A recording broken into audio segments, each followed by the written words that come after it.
The bottle is hella pretty. It's a gorgeous bottle, but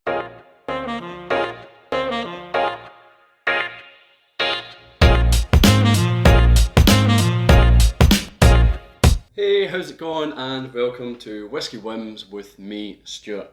Today we've got Nc'Nean, I believe it's pronounced, which is a fully organic whiskey bottled at 46% ABV, non-chill filtered and no added colouring.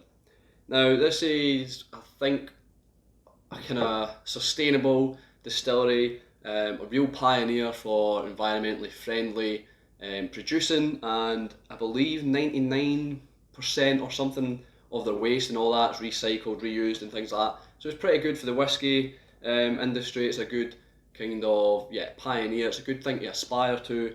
The bottle as well is 100% recyclable. They use non-hydrocarbon based paint for the pretty I don't know what you call that, botanics or underwater scenery on the bottle. So it's got a lot of good things going for it, a lot of niceties if you will. The whiskey itself, like I said, 46%, non-chill filtered, no added colouring. This is batch 1, it cost me £45 and it is a mix of 65% STR, shaved, toasted and recharred wine casks, and then 35% bourbon. I think there's 5,040 bottles, and they do put a lot of information on their website. There's a lot of information with regards to cask numbers and all that good stuff. So it's a very transparent distillery. Very good things and expecting good things. The whiskey, before I get into it, I just want to say I hope you guys know that my reviews and my approach to whiskey reviews should and always will remain impartial, unbiased, and they shouldn't be influenced by any other thing other than sentiment and preference. So Blair Athol, I might have a soft spot for their distillery, so you might expect some high scores or whiskey wins with Blair Athol, and also obviously Springbank, you might expect some kind of leaning towards a kind of higher end just because it's a bit favouritism. But I do try and keep it impartial, and if there's a bad Springbank, if there's a bad Blair Athol type thing, I will tell you. So I just wanted to put that in there right at the start because unfortunately malt reviews on Instagram, on their website, on Twitter, they're everywhere. They're unfortunately closing their doors come the end of March, I believe it is, and I believe it's going to be a real kind of fall down in the whiskey reviews. There's going to be a hole in that area because they aim to provide integrity and uninfluenced, unbiased whiskey reviews as well. So hopefully, not that I'm wanting to fill that slot, but hopefully you can always rely on me for that type of thing. Anyway, that's my spiel out the way about trying to stay honest and have integrity. Anyhow, let's get down to this. I'm going to start a new series as well, probably should have mentioned that at the start, and it's going to be a non-chill filtered series. So basically I'm going to edit the video, but I'm going to try and not cut anything out. I'm going to try and have it one loop, and I'm aiming not to write any of my notes pre-recording, so just do it off the back of what I'm getting. So we'll get down to it anyway. The nose, really botanical, quite floral. It's like walking in a nice grassy meadow, if you will. Lots of flowers, lots of don't think herbs, but yeah, just lots of flowers. It's delicately light on the nose. It's not too harsh with regards to the ABV or anything. I'm getting a Play-Doh smell, so my niece, when she was younger, used to love Play-Doh. Not sure how you describe it, it's like a kind of mouldable putty, and you could make things out of it, and that's what that smells like. Definitely Play-Doh. I don't know what it's made of, if it's made of like wheat or something. Yeah, there's a little barley there, coming off the back of that kind of, maybe rolled oats.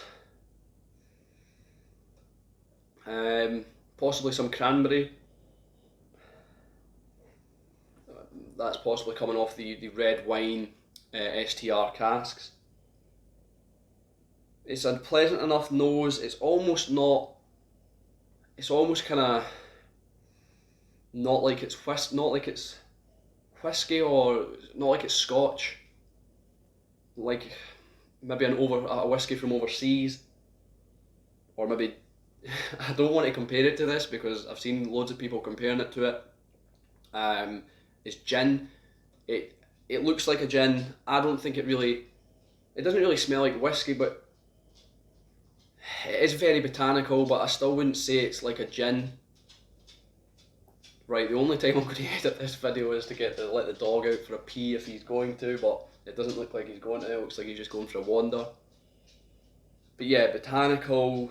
I don't want to say gin-like. It just looks like a gin. Does it smell like a gin? It is very botanical, but I don't want to compare it to a gin. I've seen people compare it to a gin, and I don't think it is. I just don't think it's very Scotch-like. The palate.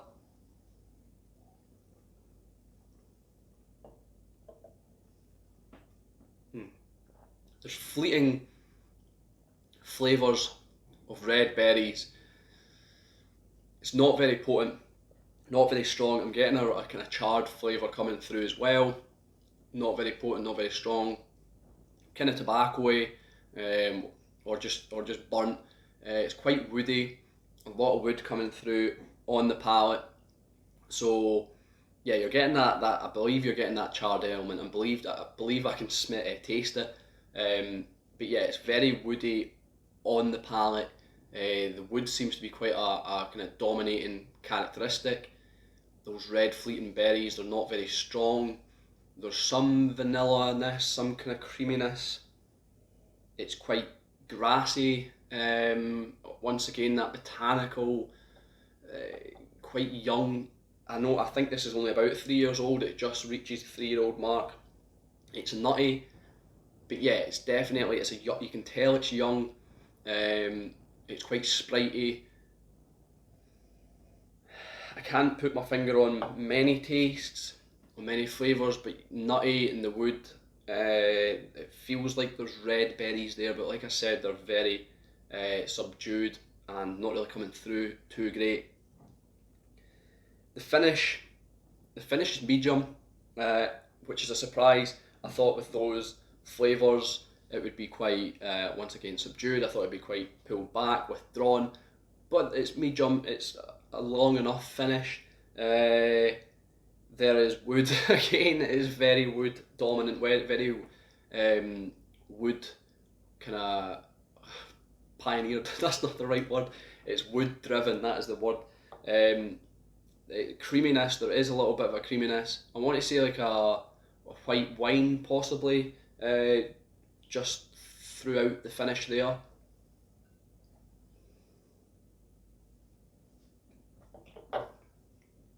Some citrus elements on that finish as well. Almost on the palate, encroaching on the finish. But yeah, more on the finish is that kind of citrus, acidic,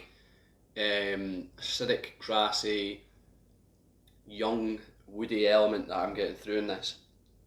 I'd love to try a cask strength version of this, see what it's like. I'm not a big fan of the 65% STR. I don't know if I've had STR before. Shaved, toasted and recharred. I don't know what the purpose in that is. But I think I've had some before and I've not been always impressed with it. I think it would be lovely just full of bourbon. I think you get more character throughout. It feels lacking in character. It feels... this could be any whiskey. I don't know where this is from. It's not got, I think the right word someone described to me is provenance. It's not got provenance. It's not got, almost lacking in character. It just feels, it's not a bad whiskey. Don't get me wrong. It's not horrible. It's not it's not like you can't enjoy it. You can drink it. It's still got nice enough flavours, but it's not a whiskey win for me. At £45, would I buy it again? I don't think I would. I wonder if it'd be good trying different batches. I'd rather get some samples, maybe cask strength stuff. I couldn't buy this again. I couldn't buy this, this batch, this whatever that I'm trying to think of the word. I couldn't buy this whiskey again. Batch 1, batch 2, batch 3, batch 4. This is just called Nc'Nean Organic.